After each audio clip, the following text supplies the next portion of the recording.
What's up, Hey, dude? guys. What's up? Rabb, Turpin. What's up, EW? How you guys doing? Good. What's that behind you, man? Is that a new guitar stand or something? Did I? Wait, what's the wall looks great. Did you paint it? Yeah, I got more guitars. It's called boring. Go call Andy at Fab Gear and get more guitars. Where are you, Johnny? Are you in your new studio? I'm in the other side, which would be the, but yes, downstairs in the Fungin. The what? The studio is called the Fungin. It's a fun dungeon. Okay. He supplies Funyuns for free too to anybody who shows up. So, Oh God, here we go. It's there, what room are you in, Willie T? Is that your piano room? I call this my beat laboratory. Beat or B laboratory? My beat laboratory, man. Touch my drums. Yeah, Will, did you touch my drums?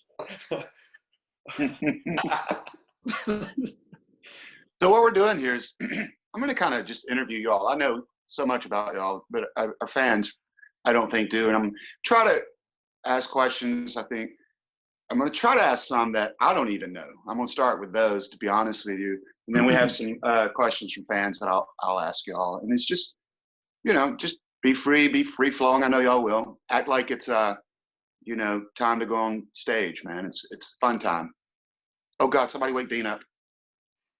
Yeah. No, I think he's in his bunk. I know. So I thought hard and long. So I'm going to start off with this question. I'm going to start with you, Johnny. Then I'll go to Will. Okay. All right. I took a lot of. This is a very prideful question. So if it's too personal, you don't have to answer. But No. When you're home, what side of the bed do you sleep on? Left, I guess. If my feet are facing down, it's the left. If your feet are facing down. I'm just trying to. Do you go Yeah. backwards in the bed? No. I'm over here, left side. Left side. Willie T? I'm actually opposite. I sleep on the right side. All right. I switched it up from the divorce. Is that why you did that? I'm serious. That's interesting. Yeah. Well. Actually, truth be known, I sleep on the couch probably 50% of the time, like we probably all do. Yeah, that's true. I mean, coming home, I know it's difficult for us to readjust because our hours are so crazy. I mean, How hard is it for Will? How hard is it for you? Because I know you got 3 boys running around. I mean, is Donna? We all love Donna. We all love our wives, but how patient is she with you during that period? I call it the reconstruction period. Yeah. Like 3 weeks in, 4 weeks in, I was like, let's look for the positive. This has been a blessing. I've been spending a lot of time with my family and it was going real smooth. And then somewhere after about 4 weeks, it starts to get a little tougher. And there's some days, where everybody's just too confined. We got 3 boys here, 2 of them doing the homeschool thing. And it's been good. I'm looking for the bright side. It's been really good to reconnect. Crazy good competition with the ping pong going on, so you'd appreciate that. Luke and Jude and Tristan are ready to hang with you. Tell them to bring it anytime. Tell them to put a 20 in their pocket. They know how you are. I know. Let me ask you this: how many more weeks for homeschooling? I don't know. We're definitely getting down to it. We got to be down to the last 2 weeks. Yep. Do you take any part in that, Will, or is that just Donna does that? Donna's better at spearheading. I talk to him, and I always mention that I want to help and I'm there to help. And it seems like I do a decent amount of history with Luke, and then both of them, the band classes are they're giving them some decent assignments to work on at home, so I'm helping them with that stuff too. That's cool. All right, Johnny, what about you? What's the reconvening method like at the old Rabb house there when you come home from tour? When we're off from tour, what happens is I come home and for sure I get in the way. So if there's all I have to remember, I get in the way. All I have to remember is that they've got stuff going a certain way. So I really try to just be like sneaking in and just being like, it's cool. I've been gone for 2 months or whatever. And there's not usually too many problems, but like I'm very careful of like, hey, don't you want to do this to the? I try to really realize that I haven't been here, so that's my approach. It takes. They all have their routine, like we do when we're on the road, and to come in and just kind of, I don't want to say break their routine. It's almost like we have to a degree, just so we can be a part of the family. I think sometimes, it's people don't realize that's, I think, one of the toughest parts of touring. It's not the tour itself or the traveling, but it's coming home and kind of readjusting to normalcy, I guess is the word I'm looking for. So, what about schooling, Johnny? What are y'all doing there? There's always transparent, as you guys know. It's about 3 weeks left, 2.5 weeks left. It has been a pain in the ass. I love my kids, and Henley is 16, doing great, really self-starting. When I say pain in the ass, I mean, Carmen gets highly frustrated like I did with math and wanting to do it. So when she sees the home time and this kind of at home, and there's not a structured element of the actual schoolroom, it is like pulling teeth to get her to do the work. Once she does it, she's in and she does it. But it takes a lot of coaxing. Like Will said, perfect word on spearheading, because Bridget is great at trying to follow what the school's doing for the curriculum. I try to join in, but Carmen gets pretty frustrated with me. There's a little Johnny Rabb and Carmen, so we kind of a little bit, but you're developing a father-daughter relationship right now. Yeah. Speaking of schooling, I know that you grew up in Sacramento, Johnny. Mm-hmm. So high school there, but you also went to Berklee College of Music. What made you choose that music school over any other music school? Well, back at that time, there really wasn't internet. So what you got was the color catalogs. And quite honestly, when I saw the graduates or the people that I didn't think about it then, but they're marketing. It's like Steve Vai, and like they might not have stayed the whole time, because they went off and gigged, but Steve Smith, and like, holy crap, look at these. And quite honestly, it was the one school that at that time, besides PIT, the Percussion Institute in LA, I wanted to get away from California to experience some other East Coast or something. So short story is that I saw that catalog and I saw like mixing boards and like consoles, and I'm like, wait a second, there's a studio class, or there's a studio drumming lab. I'm like, this, and it was commercial. It was supposedly not just all jazzy. I love jazz, but this was, supposed to be the commercial music school. And that's what did it for me. That's why. How long were you there? And how many, I think, don't you have double degree there? I do. And I start laughing because I'm like, you say 5 years, you're like, dude, you couldn't hack it before, but it's like you had to do an extra one to student teach in the system. So I did an inner city school and then a very nice suburban school for the elementary. So the high school was inner city. That was a challenge because, believe me, look at me. I mean, I come in there and try to teach. They're like, yeah, we're not having this. But it ended up really cool at the graduation in the end. So that last student teaching year was really rough because my parents were like, oh, cool, you're going to teach. And I'm like, no, I'm not. And they're like, I want to do what we're doing right now. They were not happy, but they get it now. Right. Now, did you get paid to teach that last year, or was that just part of the curriculum? It was, I was mistaken. It's half a year split, half a semester split up out in the field. And that was part of the, you're paying to go right. get your. Part of your education, part of the school. Yeah. All right, Willie T. I know you were a Seminole there for a while. What made you go there? Because I know you were majoring in music also. Tell us a little bit about that. Yeah, I was really into the scholastic side of the music schools, and I applied to a lot of music schools. I applied to Berklee, and I think it was a measly $500 I think I got a $500 a quarter scholarship there. But Florida State just gave me the most money, to be honest with you. I was on full scholarship there. But they have a great music program there, don't they? One of the best in the Southeast. But like Johnny said, compared to, and it's really the reason why I transferred back, especially right around the mid-'90s, maybe late 90s, a lot of schools tried to get more progressive. But most music schools, the way in, you had to start with the traditional kind of jazz stuff or symphonic and orchestra stuff. There wasn't a whole lot of commercial music industry type, programs going on. And Georgia State actually had a real progressive music school then. They were into they were already offering production, studio engineering, and stuff like that. So between wanting to come back for a girl who I ended up marrying, and I really came back because I missed the rock and roll of my brothers, and you know, we ended up kind of making a band out of that too. So really, the two reasons I mainly came back are still in my life now. So yeah, it's cool. What instrument was Tell everybody what your instrument was. Yeah, I was a percussion major. Yeah, I was playing the jazz drums, and what I really was kind of specializing in was actually timpani, the kettle drums. Yeah, I can see that being an ad somewhere.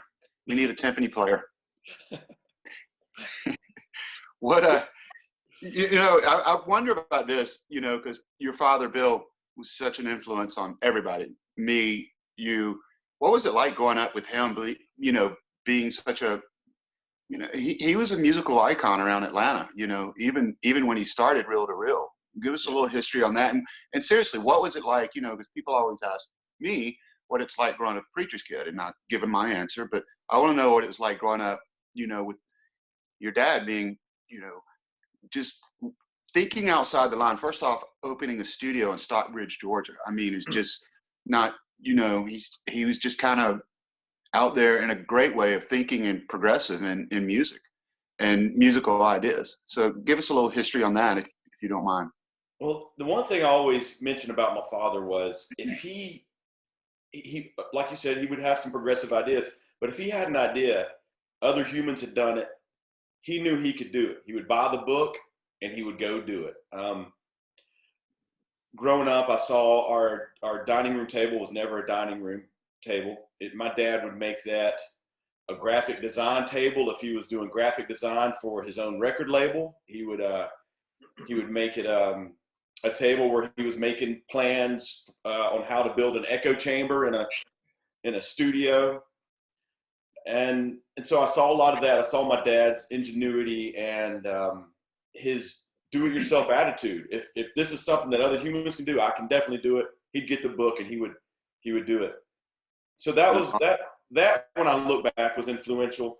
And the other thing that I got to see that was really influential was the different styles of music.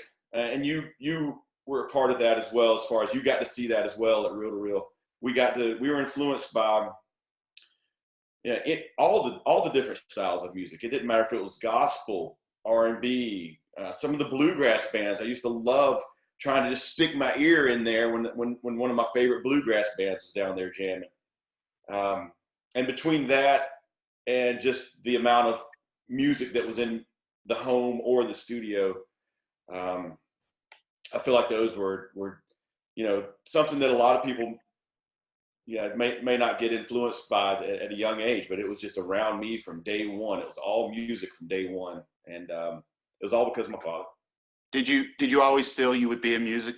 I mean, was that just growing up in that atmosphere, and was that something you just knew at a certain age that's what you wanted to do? I definitely knew I wanted to do it. I didn't think of terms of occupation and payroll, I don't think, until I got maybe in my 20s. You know, when I was a teenager, I was just like, I love music. I want to do more music. I want to start a band with my buddies. I want to save money and buy some PA gear and go play the high school dance. You know, I knew it's always really just been such a part of me that it wasn't. I don't ever feel like it was a decision, really. Right. It just came naturally to you. I'm assuming that's what I was. I mean, music was such a big part of Bill's life. I mean, y'all's whole home was based around that. You know, Johnny, what about you? Was there any musical influence from your parents? I know Charlie can play a mean cowbell. Charlie can. Charlie's also a killer vocalist like me. There was influence from them, but they were not musicians. They did not have a musical background. With all due respect, you know how much I love my parents. You guys know them, and we all love them. But there wasn't, you know, things like, honestly, singing around the house or pitch, but there was always things purchased to make sure that my interests were met. Like, I think banjo's cool. they bought it was a toy banjo, but they were trying their best to be like, he wants to do this. At age 3, they bought me a toy drum set as soon as I said I like the drums. So the influences were immense in the sense of taking me to concerts, like high school concerts, and I was freaking out. And they saw that, and then they were the parents that all the whole way just being like, well, what do you need? Or like, okay, you can earn that. One big gift for Christmas or something to be a real drum set. So total influence, but I was the only one that had the musical, I guess, like Will saying, that natural feel of just like, I can't help myself on the drums. And then it was neighbors. My last little story is Bob McIntyre had a Ludwig kit, shook me all night long. He'd put on like 8 on the stereo and play along with it. Way older than me. I went on, knocked on the door, scared the hell out of him. Can I come in and play your drums? No, they're mine. Let me just watch you play. And I'd sit and watch him play. And then finally he let me play to, either Back in Black, or I think it shook me all night long. That was my first thing. And then I'd play to the Cars and stuff. I'd go to my brother Mike's room, put the pretty horrible realistic white headphones on, the coily thing, and just be like, that was it all the way up to getting a drum teacher. But my family influenced me by letting me do it. It's awesome. I think that's true of everybody in the band. We've been so blessed to have parents that were supportive. I mean, that's what it comes down to. Even if you'd have said, hey, I want to go be a veterinarian, Golden Eagle, they would have supported you. I know Will's family very well, grew up with him. They would have done the same. And, we all know Jesse's mom and pop. We were very blessed and lucky that we had parents that were just, if we showed interest and and they knew we were serious about it and we had to show that we were serious, I mean, we couldn't have gotten luckier. That's really cool. Johnny, have you invented anything new lately? Oh man, everything I seem to invent, is that what you said? Invent? Is that what you asked? Invent. Another percussion invention. I'm coming up with ideas, but a lot of times, and it sucks, but I have to be careful. Sometimes I come up with something and then I think ideas are in the air, and then you see somebody's like, they already have it, or I'm too late on it. I'm still working on ideas. You and I talked about a few of those, and I threw one out at you. I know, and I love it. And this is a Johnny Rabb idea. Yeah. I don't want to start thinking like Johnny Rabb. I just don't. I'm going to throw it right to you. Dude, there's some wacky stuff going on up here, as you know. There it is. We enjoy it, actually. Okay, good. Yeah. When you go to bed, we make fun of you. I don't know if they do. Yeah. Oh, I love you guys. God dang. So Mother's Day is coming up. Will, what'd you get Donna? Well, this will be shown after Mother's Day. So what'd you get Donna? I'm still working on it. We're camping in the woods this weekend, so I'm trying to come up with a good idea with the kids. So you giving her chiggers? You gonna give her chiggers? Some tick spray. Some tick? That's cool. Really? You don't have a gift yet? You don't have a gift yet? I actually don't. No. What about you? You just happened to ask. You would. So you know how Mike Colleen makes fun of my Southern heritage and my culture. So I bought her this. Y'all gonna love this. There's Quincy. Oh yeah, I can hear him. So we all know that Ed loves Smokey and the Bandit. It's one of my favorite movies. Oh yeah. So I bought her King Baby pendant with the Phoenix. Oh my God.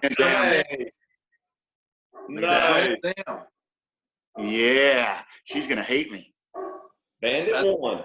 So that's why I bought her a punching bag too, so she won't hit me when I give her this. You guys keep going. Johnny, what'd you get Bridget?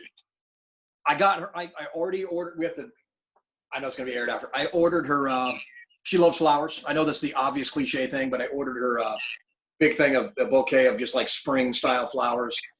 And I'm trying to do the whole make brunch thing because we can't go out to the local thing. So I want to do like a little of that old style, just do the breakfast thing.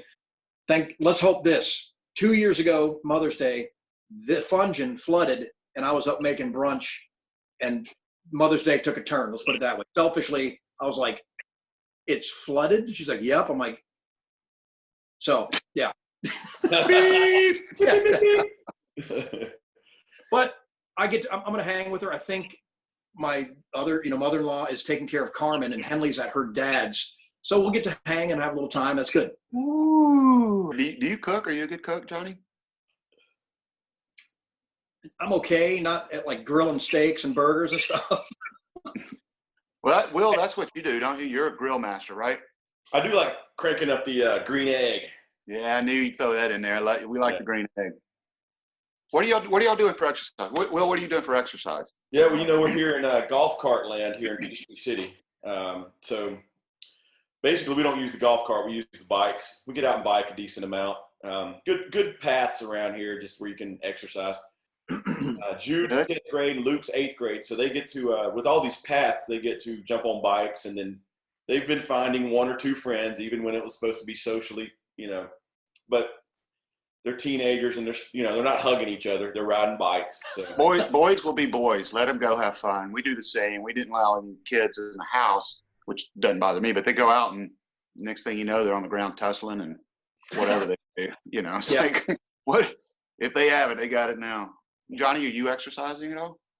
I wish I could say that I'm killing the exercise game. I'm not. I do take walks with the family, and sometimes, the dog. There's a nature preserve that's connected to this, the subdivision property that, you know me with birds. So I go out and nerd it up with birds and nature. But nature time. No. I'm not exercising. I'm getting a beer belly, whatever. I just take a couple weeks, get that off before we get back on the road. We need to. Are y'all bored yet? God. Speaking of bird watching, I'm so bored. The woods around right outside the fence of my home, I'm going to call it my aviary. I'm building little ropes and bird feeders and all kinds of stuff. I'm so bored. Hit me up, man. Bird baths, bird feeders, it's all out there. That's awesome. Johnny, are you doing anything fun right now? Well, I got to be honest.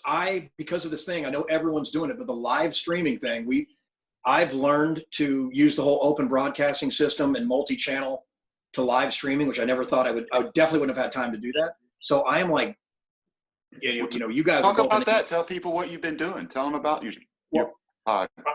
I'm downstairs in here, and next door is a soundproof drum room. We got it all mic'd up. I got the kit mic'd up, and I did like a live test yesterday stream with like multi-channels.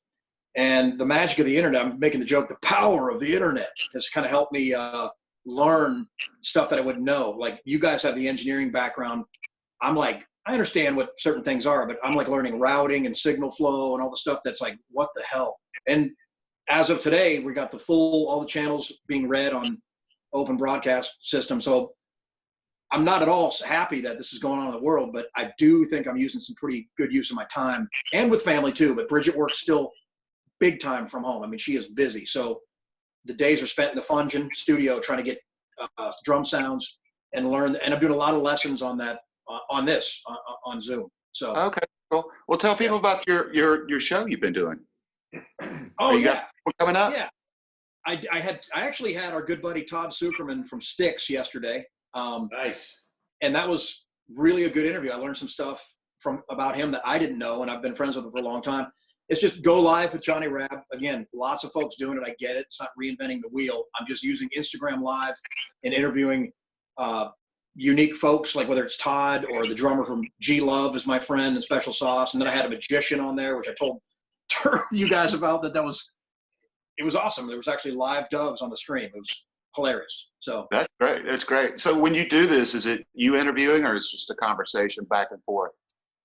I would say that it's definitely questions. Todd had a record release, so I'm like making sure that gets talked about, but at the same time, where did he go to school? So it's me interviewing, and then we just converse. Not much different than what we're doing right now, but right.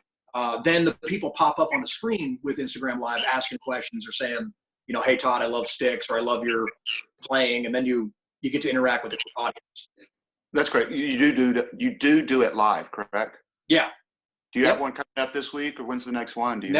Next Wednesday, I'm super hopeful that you're going to laugh at this, but I'm hopeful that Whiplash the Cowboy Monkey is my guest. Oh my God. Nice. Hold on, wait. I think this is going to go Thursday night. So let Whiplash be the next week. Because that way we talk about Whiplash. Does that make sense? It sure does. Yeah. Whiplash.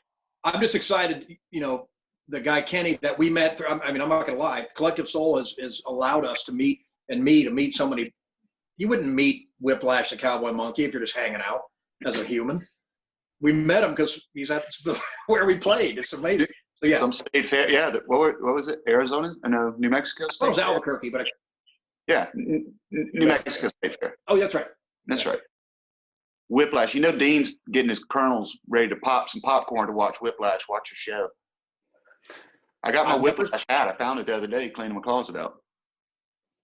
Dean loves Whiplash. Oh my God, he's infatuated with that. So here's what I want to do right now before we got some questions that some fans want to ask y'all. But I was going to do this to y'all just see how good you do. Put you on the spot. I need each one of you to ask each other a question. So Johnny, interview Will real quick. Ask him anything off the top of your head. It can be silly, it can be serious, it can be whatever. All right.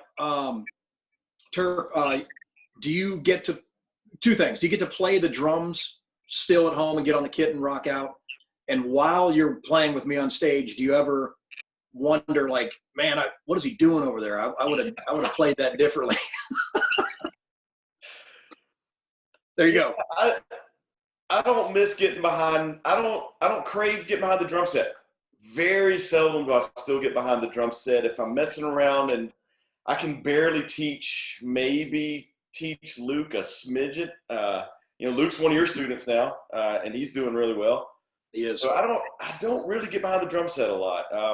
I did that one track for my last record, and it was literally 2 and 4, 1 and 3 on the kick, and 2 and 4 on the snare. So no. And what was the other part? Did I ever look at you? You ever wonder what the hell Rabb's doing over there? Like, as a drummer mind, because that's one of the things you would. I don't wonder what you're doing. Sometimes I'm like, here's I think Ed might understand this one. Every now and then I'm like, Johnny's being a little too polite on the rock and roll drum set. I get it. You guys know me. Well, he's polite. He's too polite. All right, I'm sorry I hit you so hard, Floor Tom. I'm sorry, buddy. Hey, Will, you remember back in the early days, we used to let you and Will switch off in the middle of a song. Some song we used to play. Oh, yeah. We'd break it down, and Shane would play the bass, and you jump up on the drums. Wow. Yeah. Well, and there was also the small moment where Johnny Rabb would take the dance floor. Oh. I forgot. Yeah. I forgot about that. Oh, my God. I totally forgot about that. Well, that's hilarious. Tell your turn to ask Johnny something. Yeah, go ahead. Johnny, you've been asking about a bass. What kind of bass do you want? So I can go ahead and get that in order. You've been asking about getting a bass for your fungin. Wow. I mean, hey, can I make a suggestion? Yeah, sure. Man, the new line of Epiphones, and they're really inexpensive. That's what I did at listening room. I mean, Jesse and I just had that Epiphone bass. SG, it's like an old 60. It's a remodel of the 63, and it's easier. It's guys that are bass players like you and I. Well, smaller scale for us to play. I'm pretty small. I will say, Ed, obviously you guys know the guitar world like, crazy. I was going to say my thing is just an all-around something that I can get around on. And like, I love funk and I love James Jamerson's style, attempting to do that stuff. And an all-around bass would be great. If you were to come here, you'd play it yourself. That would be, because, that'd be amazing. Right. Well, my question to you, Johnny, would be, do you know how to open the case? Would you know how to open the case if it came in a case? Probably not. We know that's already from experience that latches equal problems for me. Well, I don't know if you know this story. Johnny called me one time and said, man, you got a guitar I can borrow. I said, yeah, man. Get ready, dude. This PRS up to him. And he calls me when he got up there, shipped it to him. He goes, how do I do the latches? How do I get it open? Is it locked? And I said, it's not locked, and I'm just going to give you a minute on this one. And I hung the phone up. I don't even know what you were thinking. Press the button. That's called playing the drums. Yeah. Play the drums. Just play the drums. I think about it when you're around guitar cases all the time, and I was around them my whole life, but it is kind of hidden there is how you get them out there. But and Ed, I can see you laugh. I see you, Ed, but check it out. For some reason, I just wasn't thinking the movie thing where the briefcase goes on the table and the money is in the case. And you think, I just wasn't thinking that way. I was thinking this thing just flew from Atlanta, and I'm like, this is locked. And I just didn't. Well, we all knew how that ended up. Rabb took a minute and was texting me back. You figured it out. I got one more for Rabb. Let me ask you guys some questions from fans that sent over. This is from Marcia M. from Clearwater. Who are your musical influences and what are you listening to now? It's a double question. Go ahead, Johnny. Early on, it kind of starting off with Rush, because I couldn't believe that Neil, unfortunately, has passed away, but that he just created a whole new sound, in my opinion, and that was what I got stuck on as like an 8-year-old, and then it transferred into like fusion, jazz, and funk, and different things. I just opened up the world, but that was my main starting thing, influence, and then now I'm not really listening to too much. I'm listening to more records. Ed, you got me some of the old collection, everything from Devo to Kraftwerk. About a buddy passing away yesterday. Kraftwerk, man, very sad. What a bummer. I'm vinyl, and I don't mean that. I know, Ed, you collect it and you kind of got me back hooked, and so, but I really enjoy the needle going down. It's right over there, and quite honestly, after hanging with you guys, I got the itch again to get the vinyl going, and I've been doing things like getting records I didn't know about, like old Kenny Loggins, open it up, had no idea my buddy Tris Imboden played drums on it, and I sent him a picture, and he's like, dude, I don't have that record. I'm like, you do now? And That's awesome. It's been a blast. So yeah, I've been older music, you know what I mean? Classic stuff. Yeah. Willie T, what about you, buddy? Yeah, those classics are always like big influences to me. And like we spoke about earlier, I heard so much around my home. So a lot of that stuff now I'm kind of rediscovering. And something I'll mention this, something we've been doing with my kids since we've been quarantined, with today's streaming stuff, I've been picking one band and trying to school them, just playing the songs over, like playing the whole playlist of the band. And we've been doing anything from Rush to just a couple of days ago, it was all In Excess, and they were really, they knew the name of the band, but they, even Tristan, who's 22, was really impressed. Like, man, I didn't understand how deep that catalog was and how good that musicianship was. Oh, it's unbelievable. Yeah. So that's been kind of fun. And I grew up in the 80s. I mean, I think my first favorite bands were U2, REM, and like NXS, and all the classics. Still to this day, the Beatles, and there's so much Paul McCartney stuff in this room right now. Yeah. I remember working at it used to be called the Omni. I was working the Def Leppard show where they were recording, and I ran into you and Donna. Remember the round they did, and they filmed it there? Yeah, man, that video's timeless. With Joe, he couldn't have. I don't think he couldn't have gotten one more cut in those jeans, man. Oh my God. He had as many cuts as you can get right there. Got to get that fringe going on the old Levi's. All right, let me ask you another one. This is from Lisa M. What's your favorite song to play live? Johnny? I really like, it's hard to choose a favorite. I know you guys are obviously been doing this for the whole time, but honestly, for some reason, and it's not just because the drum intro, I just love how we do Precious. I think I get hyper trying to lock in, and I love it when that guitar riff comes in and we're just get them. I love it. Willie T, what about you, buddy? Yeah, I mean, I'm not big on that favorite thing. I like, on night per night, it seems like I like the ones that are, I love playing every song because the fans are in the room and we have a blast playing songs. But I seem to like, it just seems like more of just a little bit more of a challenge and fresh to us when we're crushing some of the new rock tunes. God, I'm drawing a blank right now. What's the latest rock tune we've been, that starts with the bass riff? That's been my favorite one. Over Me? Yeah, Over. Yeah, I'm kind of with you, Willie T. I like, you play songs so many times, but the new ones are the ones that kind of kick you back into gear a little bit, and it makes you appreciate the other songs that have been around for 26, 27 years old. So that kind of goes with the next question. Jason G. from Phoenix, Arizona. What song is most challenging to play? Johnny? I'm embarrassed to say I'm messing the title up only because we have so much stuff we do with when we go back and we play. I got a Confession. Confession? Sometimes when I say challenging, it's just got a nice lag. We really lay back and then we down out. And it's just, to me, proud of that, that record and all that. And I don't know why. I just like that build we create. So it's a magic kind of song, but also it's challenging because I want to we got work to do in that song. You know what I mean? So that it's called tempo change. yeah. And then that build up for the solo, right? And making it each. Yeah, staying on the same page there on that solo is fun, but it's a challenge. Yeah. All right, let's see what we got next. This is from Nathan K. from Lyndonville, Vermont. What inspiration do you find when we're arranging the songs in the studio?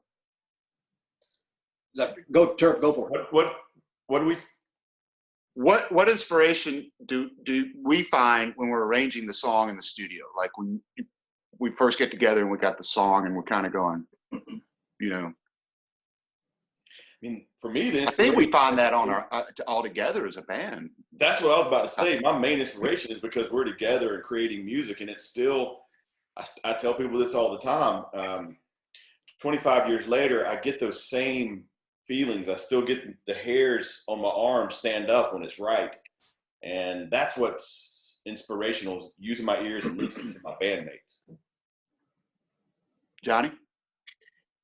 When we're in the studio, I feel like it's, you guys just said it, the band. I think that one rule that I bring in for inspiration is you can't, go in there and go, yeah, I'm not taking opinions. In other words, I love it that when you guys go, hey, try this, or Rabb, no, not that. That's my golden rule. It's wide open. If anyone has a suggestion, I have my own ideas. We've done some cool ideas that might have gone in a different direction, because I just maybe started a beat or something. But I love when you guys put your input to me, after, oh, dude, I like that, but let's do this.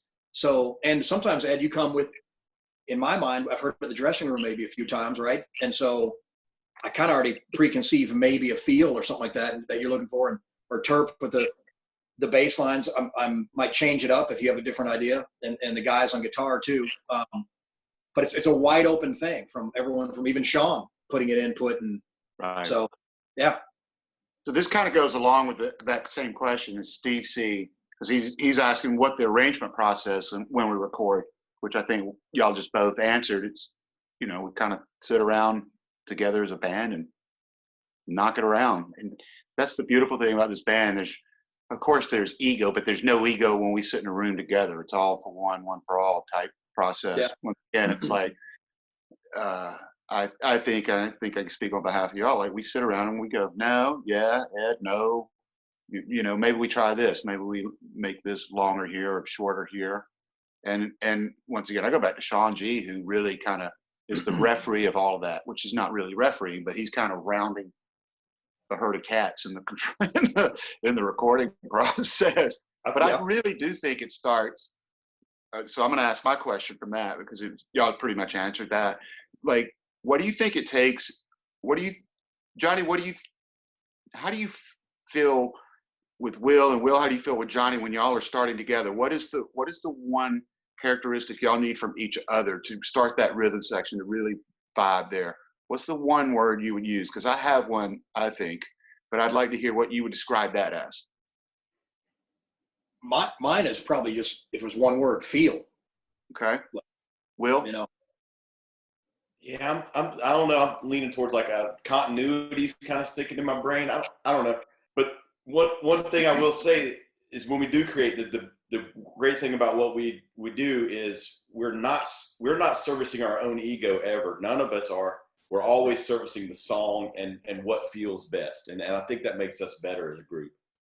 And my description between you two would be trust. That's the word I'd use, because y'all trust each other to get that vibe and that feel. And once again, it goes back to the no ego. I like the word trust on my end. Well, if I can add, Will has done this, and I actually love it. And he's pushed me in a great way. We've been in your home studio, and there's been times where, as he said, the polite, it's kind of my thing, right? But it's been like, hey guys, what do you think? What do you think of that fill? And I am trying to serve the song so much that sometimes I forget I have input. And there's times where Will has kind of, told me, hey man, you're the drummer. Give me a drum fill. And I like that because it then gives me a green light to not feel like, oh, was that too much? It's like, we get to create. And I love that when he reminds me of that. You guys remind me of that. Right. Well, guys, I don't know how long this has been, but it's been fun. I miss you guys. Great. I know, I miss y'all. The hell out of y'all. I miss being on the road. I miss the just half beer with Johnny Rabb late at night. I love you guys. I know he always starts one and just throws the rest away, and then Hey, dude, let's just have a half a beer. Just just a half a beer. Just to be polite, he acts like he's drinking beer with you, but he's really not. That's not true. Hopefully get to see everybody back soon. Hopefully this all ends. Hope everybody's staying healthy and happy. Yeah. And I look forward to seeing you guys. Hopefully we go, everybody knows our new record, Vibrating, which is done. It's supposed to come out in June, so we're having to delay that a little bit, but let everybody know we're going to get together whenever the virus allows us. We're going to record the next record. I actually have a title I'll throw past y'all. I have 2 or 3. We'll see which one y'all like. But hopefully we can do that in June. Let's make another record. Keep going. Keep making music. Yeah, man. Thank you, guys. Send my love to your families, all right? Yep. You Same too. to y'all, man. Tell your families we love them, and we'll see you next time. Same here, guys. Thank y'all. Love you guys.